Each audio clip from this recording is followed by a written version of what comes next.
Hello and good afternoon. Darren Finnegan here from 3D Pod, joined by Pierre Bernard. I'm definitely going to butcher the pronunciation of your name. Sorry, Pierre.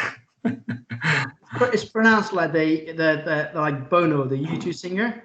Hey, well, I can relate to that. That's fine. Exactly. This is why I mentioned it. So Pierre's with me today. We're going to be talking all things from flow, how to create flow, resilience, robustness, and may even dance around a few topics about fragility and vulnerability. So Pierre's a physio down in Northamptonshire. Northamptonshire.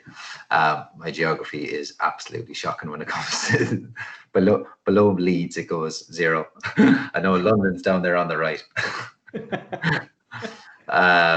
So Pierre has quite a unique interest in a concept called flow. So Pierre, if you just kind of give the listeners some brief insight about basic understanding of what flow is. Yeah, for me, it's actually been from personal experience and from the struggles I've had over the years from a mental health standpoint, and that led to a fairly severe crisis in 2012. And from there on, I needed to find and address, obviously, those mental health issues, which were classified anxiety, depression, severe anxiety, severe depression, was medicated for a while with limited benefits, very limited benefits. And it's only when I started to work with a friend who defined himself as a coach, who then, a personal coach, then I started to explore more in depth the causes, not addressing the symptoms, but addressing the causes. And a big element was to address flow. So I look at him, big eyes, wondering what he was talking about. Flow, what's that fluffy things here? I'm a physiotherapist. I did science. I believe in evidence, statistics, facts. And he's talking flow, coming from a very Eastern approach. Talking about earth and wood and fire and wind and water. And I was just like, why is he going with that? And then after reading and exploring this even further, a lot of those approaches are grounded in this Eastern paradigms that we've brought into the West. And finding your flow is effectively finding what you naturally tends towards. What are you naturally leaning towards when you do things? Okay, and then I discovered that I was in a role as a physio in an organization that did not facilitate that natural way of doing things that for me that I related to. So I'm a big picture kind of guy. I like 3 bullet points on a presentation. Maximum. Anything beyond that, I've lost track. Okay. I like to come up with ideas, it's that creativity, but also having the backing of an understanding of concept and processes. And I was in a situation when I was churning patient day in, day out, asking the same questions. There was nothing that allowed me to be myself. And it was this identification that led to a lot of significant changes in what I was doing as a physio, as also as a person, and to try to move into that natural way of doing things and not be really bothered by tasks that take me out of flow. Okay, so don't give me any spreadsheets, okay, and work on data or audits, processes.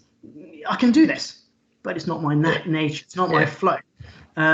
Put me in front of a crowd, public speaking, developing ideas, and what we're doing today, for example, I'll speak for France and England together, and you have to stop me. And Ireland. So that concept of flow resonated very much with me. And a lot of people still think it's a fluffy idea.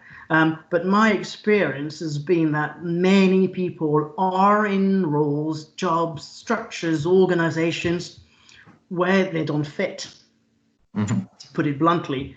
And I'm not too sure there is this reflection that's happening at the individual level, and that self-reflection. And I think it needs to be guided, it needs to be nurtured, it needs to be teased out, because it's not an easy process. No, definitely not. And a lot of that resonates with me in terms of finding that flow. And I think people are they're stuck. And there's a good analogy about, your physical room, get your house in order, your physical room, your emotional room, your spiritual room, and then obviously the mental health side as well. And if any of them rooms is a mess, it's going to have repercussions for the rest of the house. Absolutely.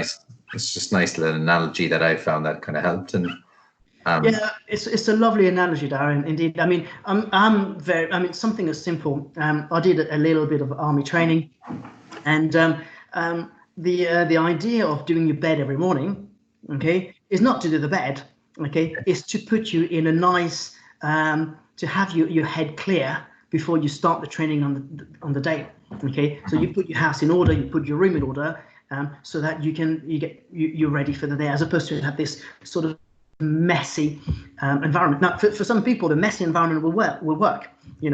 For some people, chaos, if I call it chaos, may bring a lot of idea. Sorry, my wife stepping into the conversation. Excuse me, listener. Okay, talking about chaos, I'm going to isolate a little bit from the house noise. That's the perfect description of chaos. It's a lovely analogy of your rooms, to put your rooms in order maybe to function. And I think for a majority of people, that will certainly resonate as well highly. Okay. And for example, when we have tasks that we need to do, okay, prioritization of those tasks, the one that we're good at and that we are in flow again to do, okay, to help us with the tasks that are less attractive, but we still need to do. Okay. I think there's a huge element of this as well when you consider clinicians. So at the end of the day, we're both, our grounding and our foundations is in being a clinician, seeing patients, helping them through their journey.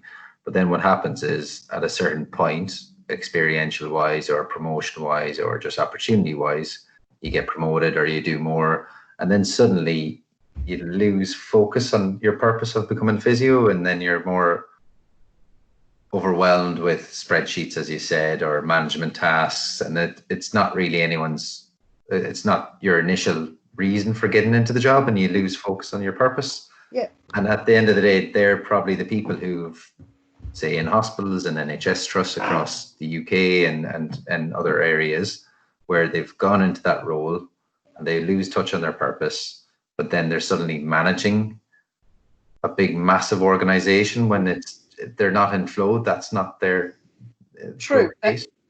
And I think you bring a second concept now, which is interesting. I mean, this concept of flow and purpose are not new.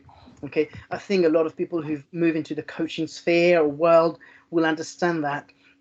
There are quite a few reference frameworks out there, and people talking about flow. But you're right. That the purpose, the sort that work purpose may change, but I think it's very interlinked with who you are. That concept of flow.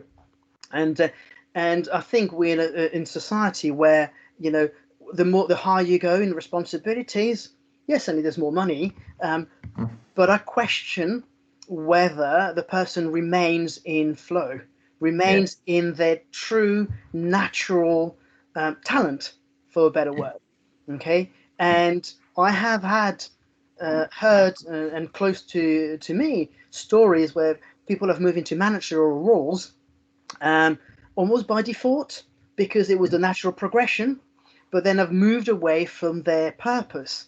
And while they've been good at it, not necessarily fulfill them, and then maybe more added to their frustrations.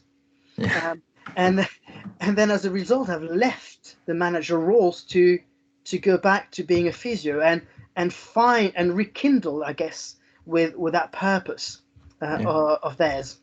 And I think it's an important evaluation. I think that needs to occur on a regular basis, to monitor, are you still in flow?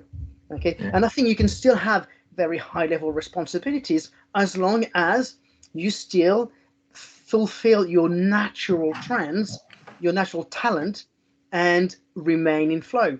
if, as I said, tomorrow, if you give me a project detail-orientated aspect role, you're not going to get the best out of me. Whereas if you put somebody who naturally thrive in a more smaller team, likes the details, like the day-to-day activities, and can measure his or her progress through that, then you're going to have a really good outcome. Definitely. And you mentioned some really good points there. I'm just curious now, you got my curious nature taken over. How do you stay in flow, or do you have any kind of grounding practices that allows you to realize I'm shifting this way or that way away or towards flow? Yeah, I do. I mean, this was taught to me by that person who helped me, plus further training that I've done. Particular company, I'm going to mention them because it's really be helpful learning with that border. Really, the evaluation of purpose, and that evaluation, I think, is the source of everything. You need, in my view, to define your purpose before and know yourself then to then define who you what you want to do. And it's a simple list of fulfillment and frustration. Okay.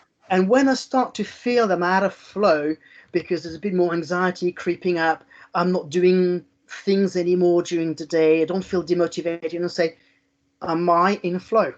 So the question, I think, again, that fluffy, what is he talking? Am I doing the things that I like? Am I doing the things that fulfill me, or am I or am I falling back into my frustrations? Okay, if I'm falling back into my frustrations, which one are they? This is what I've been doing. Is it me? No, it's not. So I try to minimize that element and try to maximize more the things that I need to do that will fulfill me, that will bring a smile on my face, that will make me get up in the morning, get out of bed. And historically, this is not what I was doing. And this is what I think led to this severe mental breakdown, okay, because of that lack of purpose, that lack of meaningfulness of the things that I was doing. And if I could not relate to them, how was I going to be fulfilled? How was I going to be able to get out of this mental state, which was spiraling out of control, okay, to a point where to do the ultimate thing, which was really when I realized I need to do something. But I waited and waited and waited, trying to put a plaster on the symptoms as opposed to address the causes of the signs and symptoms. Okay, so my tip is very much to say, if I start to feel low, if I'm not happy, what's going on? Okay, and it goes back to my frustrations and my fulfillment, and out of this frustration you can then take an action. Okay, and you take that action based on what your natural tendency will lead you to do the things you like. So for me at the moment, I'm a passionate learner. I love to learn things.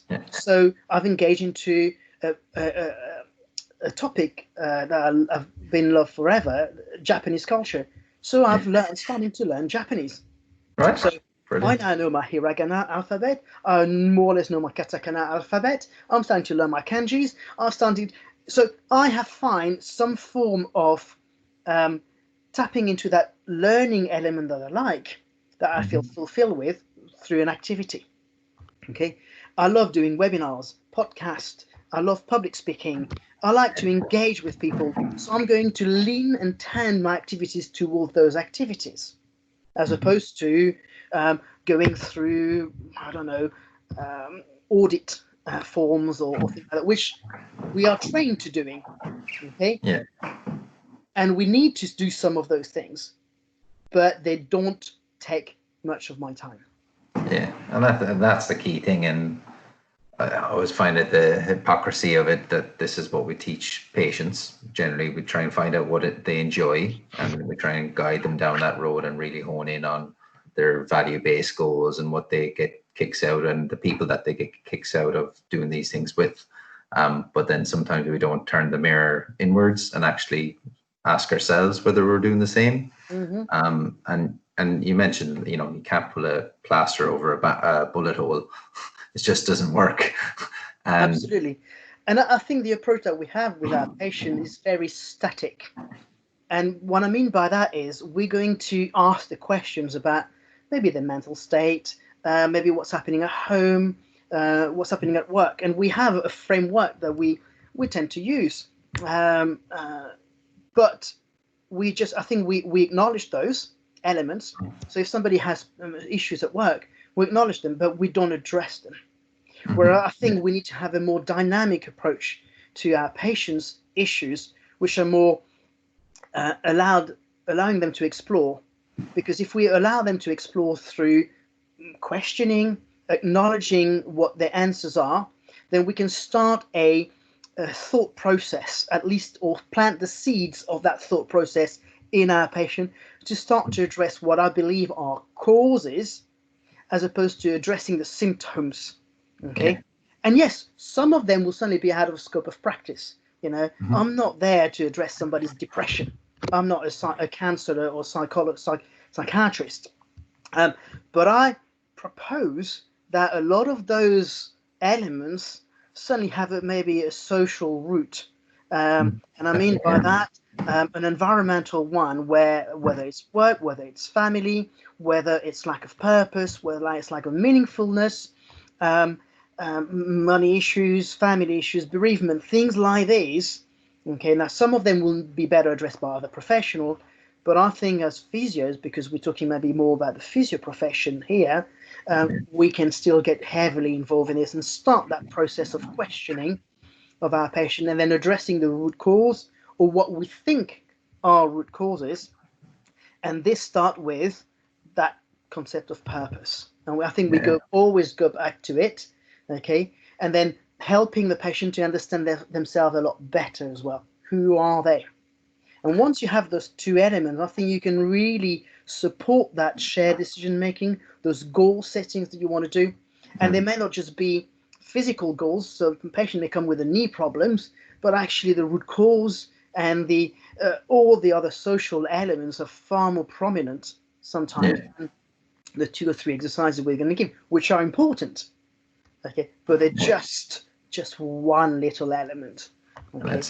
And I definitely align with you where you're saying it all boils back to purpose, and it's a case of I've been reading lots about Stoicism recently and just finished a book by Ryan Haliday, Stillness is the Key, and it had a line in it that just really resonated with me, just saying purpose is the best indicator of mental health. And I think at the moment, with everything else happening, COVID, lockdown, and everything else, people are starting to having to ask themselves these difficult questions about their purpose, about their family, about their career, about their hobbies. They're stripping away the onion layers of their social self because they don't have it anymore. The social self has been stripped back. And they're having to get to grips with the emotional underpinnings of how they're feeling. And a lot of people aren't happy in their own skin, which is the way I phrase it, because they know that their flow is off or their purpose is off, or however you want to phrase it. They just know that something's not right. Absolutely. And it's interesting you saying that, because through the clinics that I've been doing, I think this is a common denominator. A lot of people have seen suddenly their ambitions or their role changing dramatically because of the lockdown. Not too sure they're going to be able to return to those roles. In all likelihood, they will be modified, and then suddenly that security that they had, almost that comfort, okay, that their work, whether it was fulfilling the purpose or flow is another issue, but that security they had is suddenly been stripped, and suddenly, indeed, they have to ask themselves questions about almost reinventing themselves, or not necessarily reinventing themselves, but just rediscovering who they really are, what they really want, and who they are in terms of functioning. What do they lean towards more? Okay. I'm going to bring somebody here, and that reference, Roger Hamilton has developed this talent dynamics, and this is the sort of reference framework that I use. Okay, and it's used throughout, and I was exposed to it through learning without border, where it really gives for me a reference framework as to not categorize, but sort of help somebody discover who they are and where their natural tendencies are.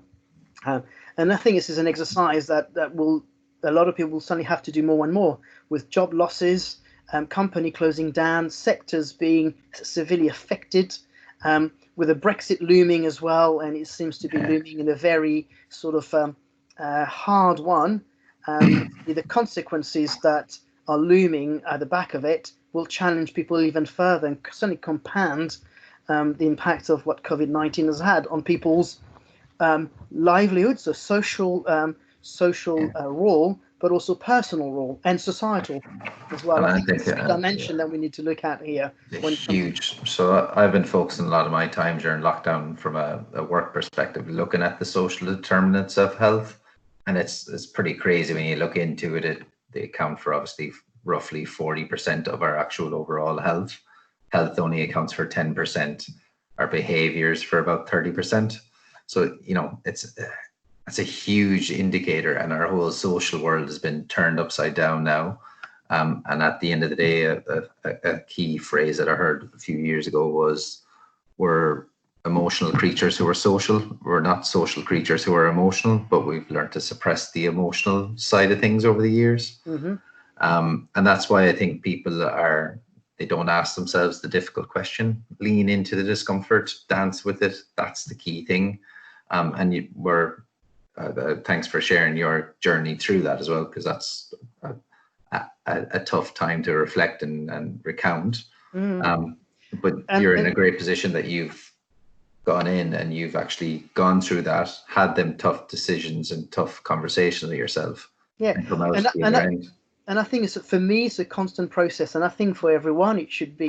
Okay, there are things that will put you out of flow.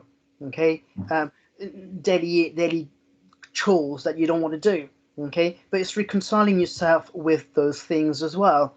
Okay, I think it was Bill Gates talking about when he was doing the washing up. I'm surprised he was doing it with, but doing the washing up, not a task he necessarily really relished, but had find a way to do it in a mindful way, in a purposeful way.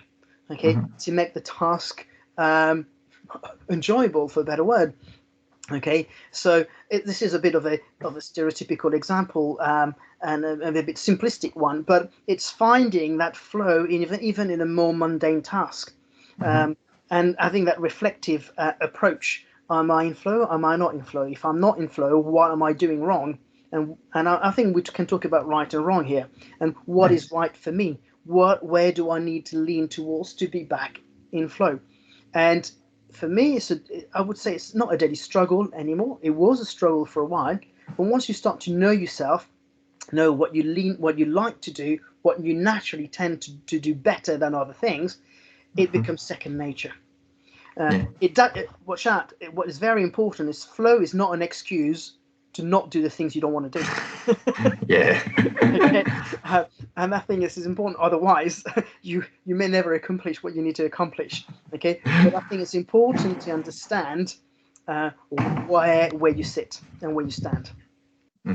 Yeah, and that's quite revelationary for myself in terms of I'm quite a kinesthetic learner as well, and if I see an exercise or I see a sport, I want to go in and try it and see what it feels like, see kind of how I respond to it.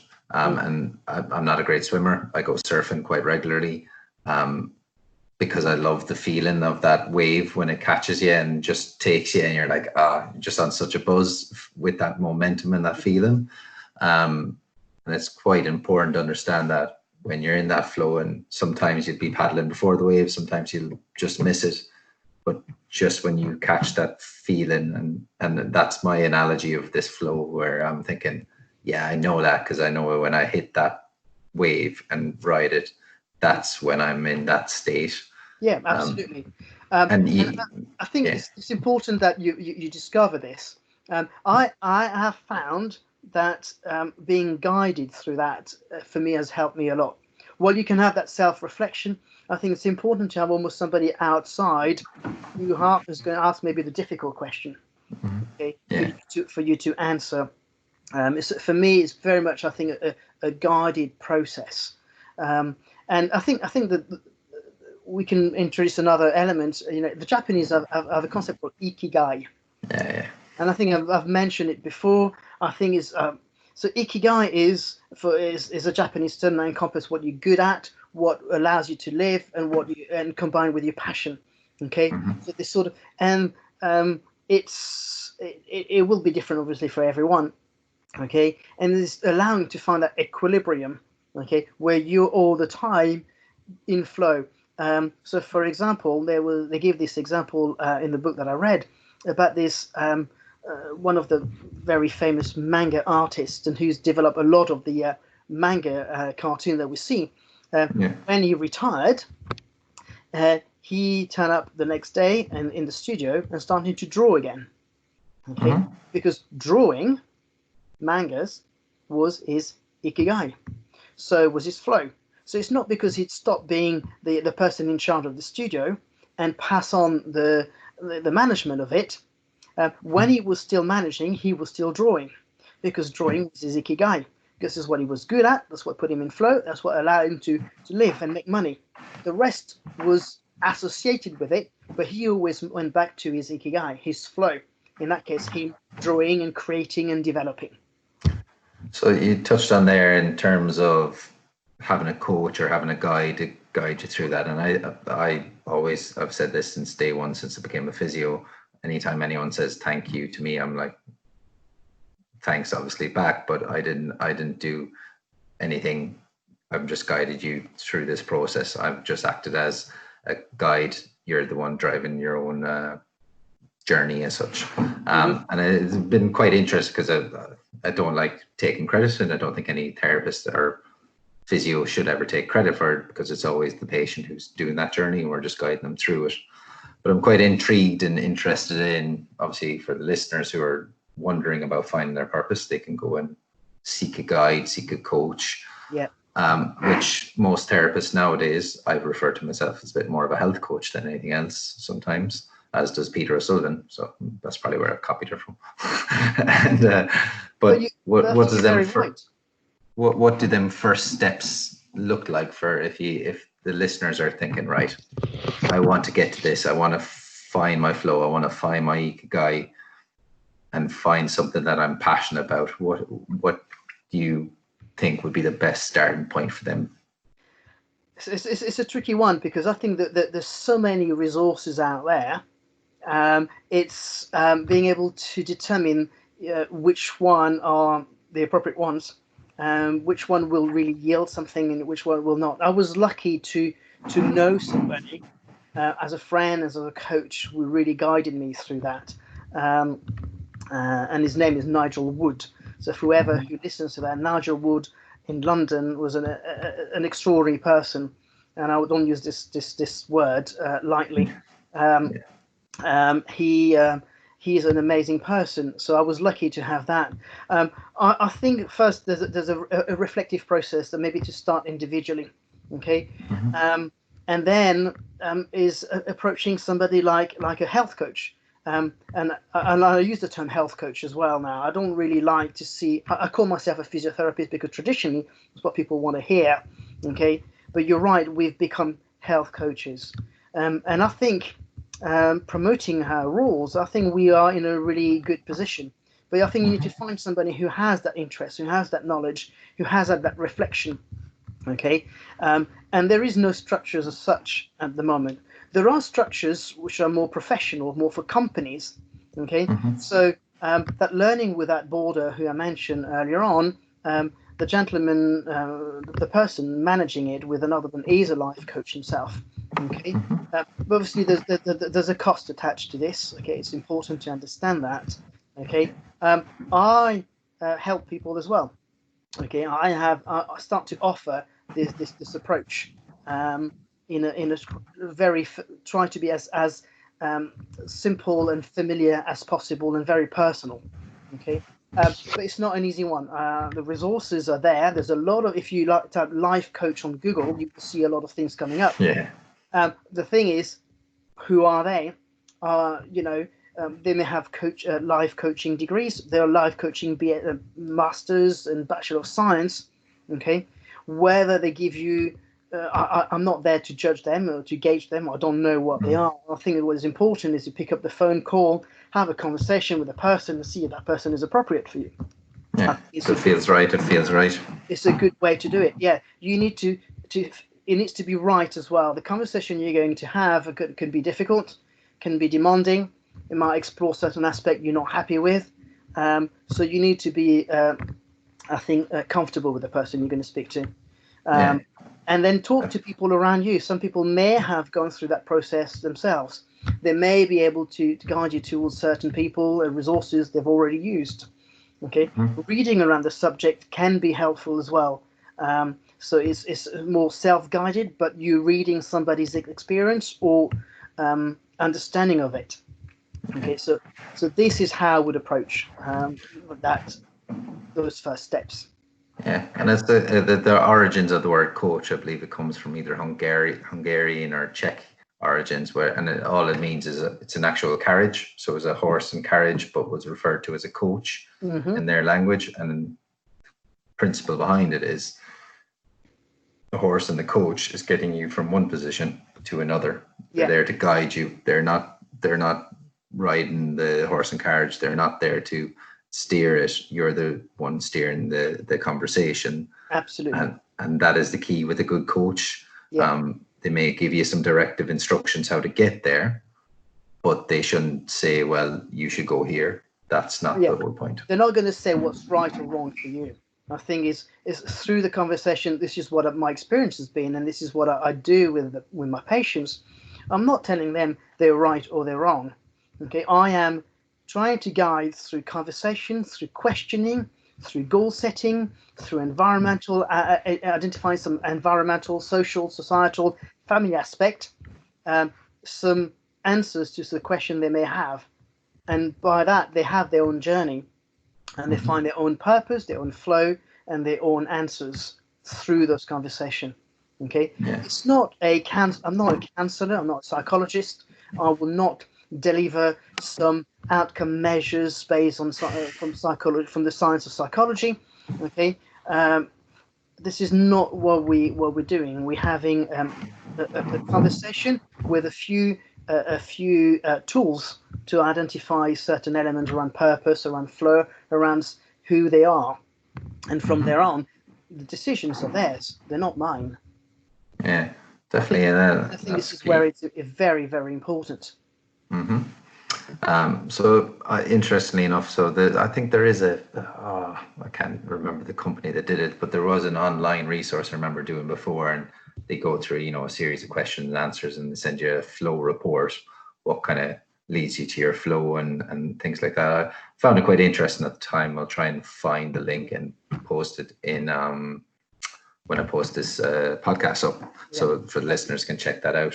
Yeah, for people who are listening, you will see a lot of personality tests as well out there. Okay, this is not what I'm talking about when we talk about flow. Okay, we're not talking about personality. We're talking more where your tendencies are. Where's your talent? What do you naturally lean towards as a person?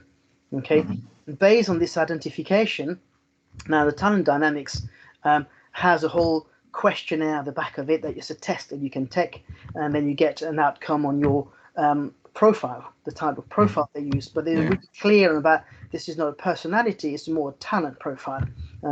I don't have this, I don't use this, there's a license fee attached to it, costly. And I try to explore this through more interviewing and questioning, but having that reference framework at the back. And anybody can read the reference framework. Anybody can read what the profiles are made of. Okay, anybody can read the characteristics of those profiles. Okay, so as a health professional, I've branched out into this. Okay, and because it's an interest of mine, and because I've gone through that journey, and I think I think our intervention needs more and more to lean towards that. Yeah, and a lot of people go through different journeys. So if you went down through that journey through the kind of coaching side, that's one road.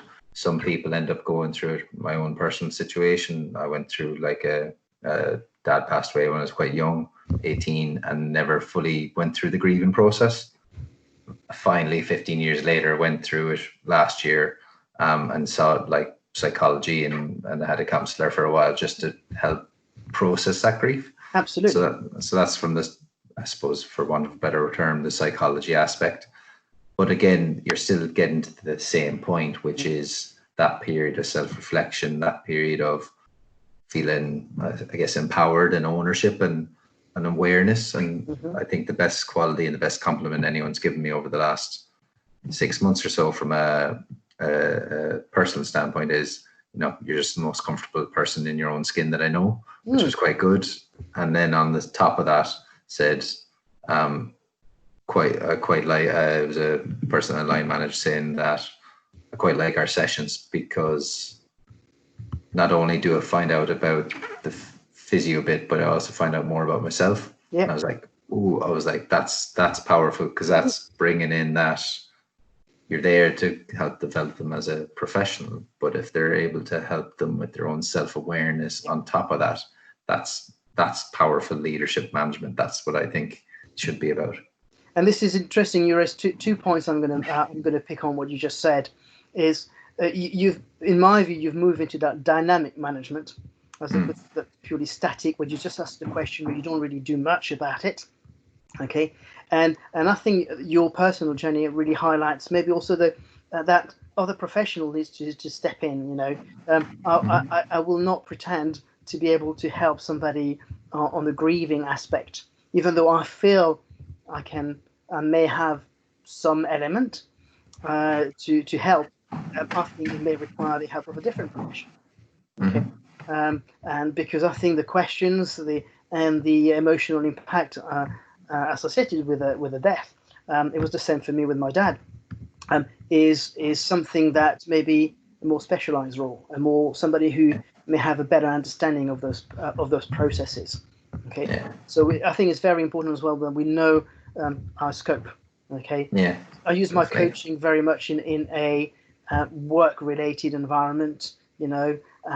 Yes, sometimes personal, as long as it doesn't cross the boundaries of practice. And I think this is where we are very good as physios, is recognizing those boundaries as well, and being able to direct people to the relevant professionals as well.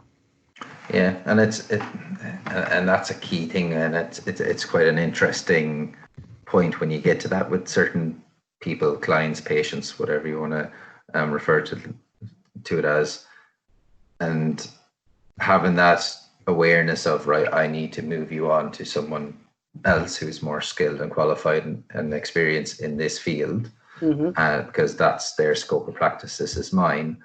But doing it in a way that is not dismissive of them actually opening up to you. Absolutely. It's a very hard skill, and I would suggest you definitely don't just say, right, well, I'm going to discharge you and refer to psychology or whatever, or a counselor, because this is in this ballpark. I would say that has to be a process, and I would say have another 2 or 3 sessions with that person. With in mind that you're referring them on. But if you just instantly refer them on after them opening up about a very deep-rooted issue, you are invalidating them opening up in the first place, and then it's going to affect their next relationship with whatever therapist, psychologist that they may have.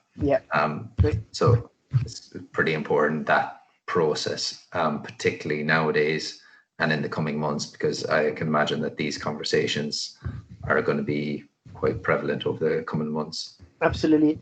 And I think we're very well positioned. I think maybe you and I maybe a bit more, if we because we have an interest in this. I think people may struggle to find the resources and it going back to the question as to what do they need to do, who they speak to. Okay, so maybe a good point as well is to speak to a physio like you are.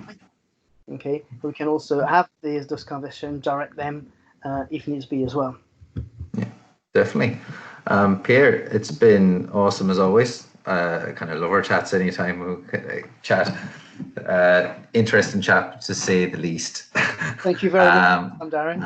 I look forward to having several other chats with you about kind of some of these issues, because I think it's a key topic, and it's going to get more and more important as coming months come on, or even the coming years, because people need to start addressing A, flow, B, purpose, and ask themselves them hard questions and lean into the uncomfortable answers. Indeed. All right. Been a pleasure. I'm just going to